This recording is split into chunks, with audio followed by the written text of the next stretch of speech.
नमस्कार दोस्तों, आज हम हैं चकोटिया में। चकोटिया जो कि एक अल्मोड़ा में छोटा सा टाउन है। यहाँ पे कहा जाता है कि यहाँ पे कतिरों का आगमन हुआ करता था। कतिरों के बारे में तो काफ़ी आप जानते ही होंगे। कतिरों का इतिहास बहुत बड़ा इतिहास है। तो यहाँ पे एक मंदिर है जो कि माना जाता है कि वहाँ पे वो रहते थे। तो आइए पूछते हैं किशन सिंह संगेला जी से। Hello sir. हाँ, नमस्कार जी। जो कतिरों का आगमन हुआ वो हमारे विराट के जो राजा थे उनके राज्य के 200 वर्ष यानी कि तकरीबन 700 ईस्वी के लगभग गेवाड़ घाटी में कतिरों का आगमन हुआ और गेवाड़ घाटी में धर्म की स्थापना हुई। कहा जाता है कि कतिरों में 14 राजाओं ने गेवाड़ घाटी में धर्म की रक्षा करते हुए सुख एवं शांति से राज किया। राजाओं में जो अंत में थे वो पृथ्वी देव थे, जिन्हें कृत्रिम देव के नाम से भी जाना जाता है। हुए उनकी 2 पत्नियां थी। पहली पत्नी का नाम जिया रानी, जिन्हें राजमाता का दर्जा प्राप्त था। उनसे एक पुत्र का जन्म हुआ जिन्हें ध्यानदेव कहा जाता है। और उनकी जो दूसरी पत्नी थी उनका नाम था धर्मा देवी, जिनसे मालूशाही का जन्म हुआ। कहा जाता है कि मालूशाही को जो है फिर विराट का राजा बनाया गया। मालूशाही की प्रेम गाथा काफी प्रसिद्ध है। कहा जाता है कि राजा पृथ्वीपाल और शौक देश के जो सुनपत शौक थे वो एक व्यापारी थे, ऊँट के व्यापारी थे। इनकी मुलाकात जो थी हरिद्वार में हुई और उनकी आपस में गहन मित्रता हो गई। तब दोनों ने निर्णय लिया कि यदि हमारे एक दूसरे के पुत्र एवं पुत्री हुई तो जो है हम उनका एक दूसरे से विवाह कर देंगे, आपसी मित्रता को अमर कर देंगे। ये उन दोनों का आपस में एक सलाह हुआ था।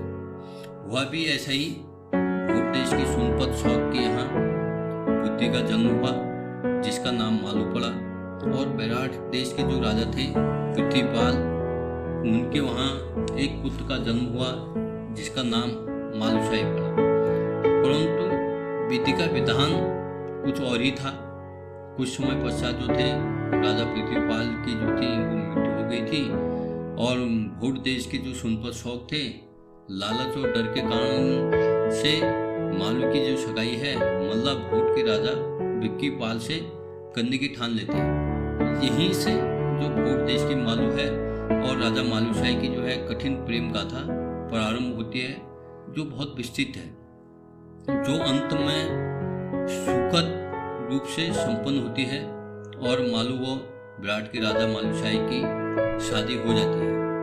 विवाह संस्कार पूर्ण रूप से संपन्न हो गया था और राजा मालूशाही जो थे अपने विराट नगरी पहुंच गए थे।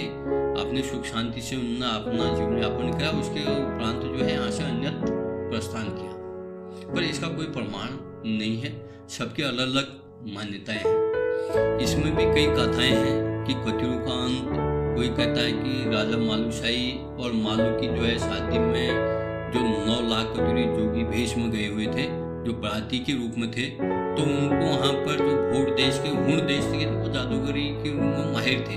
तो उन्होंने ऐसा करा कि जो बरात के भोज में था वो विष दे दिया और वहीं जो है जो 9 लाख कतिरी थे और उनका अंत हुआ।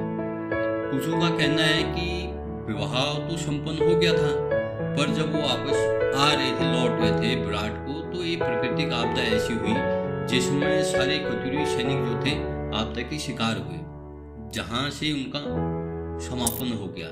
ये मंदिर तो ऐसा है, उनकी स्मृति में ये मानव निर्मित है, ये देव निर्मित नहीं है। जो कतिरी थे वो देव थे, तो ये जो इस समय मंदिर बना है वो कोई देव निर्मित नहीं है, वो मानव निर्मित है। यहाँ के लोगों ने उसका नव निर्माण किया हुआ है। कहा जाता है कि वो जो था पहाड़ के अंदर ही था और पहाड़ का आकार ऐसा था कि जहाँ कोई भी सवारी, जहाँ आप पहले क्या था घुड़सवारी थी, तो कोई भी घोड़ा जो है वो राजमहल में वहाँ पहाड़ में चढ़ नहीं पाता था। इस तरह से उसकी बनावट थी। और जो राजमहल था वो अंडरग्राउंड था और वहाँ से गुप्त रास्ते सुरंगें थी। जो कहा जाता है कि सुरंगें थी, सुरंगों के रास्ते ही राजमाता जो है रामगंगा नदी में भोर काल में स्नान करने जाती थी और वही